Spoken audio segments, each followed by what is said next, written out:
मुख्यमंत्री माझी लाडकी बहीण योजनेअंतर्गत ज्या महिला भगिनी अर्ज केले आहेत अशा सर्व महिला भगिनींना ई-केवायसी करणे बंधनकारक ठेवण्यात आलेले आहे। जे महिला ई-केवायसी करतील अशाच महिलांना इथून पुढे योजनेचा लाभ दिला जाईल, अन्यथा त्या महिलांना योजनेचा लाभ मिळणार नाही व त्या महिला अपात्र ठरवले जातील। आता ई-केवायसी करण्याची जी अंतिम दिनांक आहे ती किती आहे या संदर्भातील माहिती राज्य सरकारच्या माध्यमातून देण्यात आली आहे।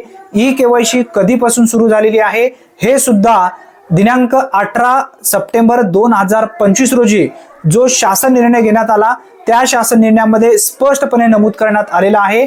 18 सप्टेंबर 2025 पासून ई-केवायसी करण्याची प्रक्रिया सुरू करण्यात आली आहे आणि पुढील 2 महिन्याचा कालावधी ई-केवायसी करण्यासाठी राहील।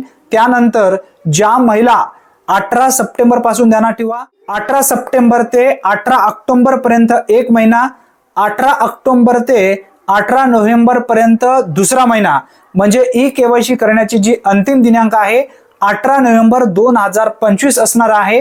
राज्याचे महिला व बाल विकास मंत्री यांच्या माध्यमातून सुद्धा माहिती देण्यात आली आहे। ई-केवायसी करण्याची जी मुदत आहे पुढील 2 महिन्यासाठी असणार आहे, म्हणजे 18 सप्टेंबर पासून ही प्रक्रिया सुरू करण्यात आली आहे। सध्या पोर्टलवरती अपडेट झालेला नाही, येणाऱ्या 1 ते 2 दिवसामध्ये तुम्हाला ई-केवायसी सहजरित्या तुमच्या मोबाईलच्या माध्यमातून करता येणार आहे। ई-केवायसी कशा पद्धतीने घरी बसल्या आपल्या मोबाईलच्या माध्यमातून करता येईल या संदर्भात पूर्ण माहितीचा व्हिडिओ आपल्या चॅनलवरती लवकरच उपलब्ध होईल। जेव्हा ई-केवायसी सुरू होईल तेव्हा ते व्हिडिओ पाहून तुम्हाला तुमच्या मोबाईलच्या माध्यमातून ई-केवायसी करता येईल। अतिशय महत्त्वपूर्ण ही माहिती आहे। जास्तीत जास्त मित्रांपर्यंत हा व्हिडिओ नक्की शेअर करा।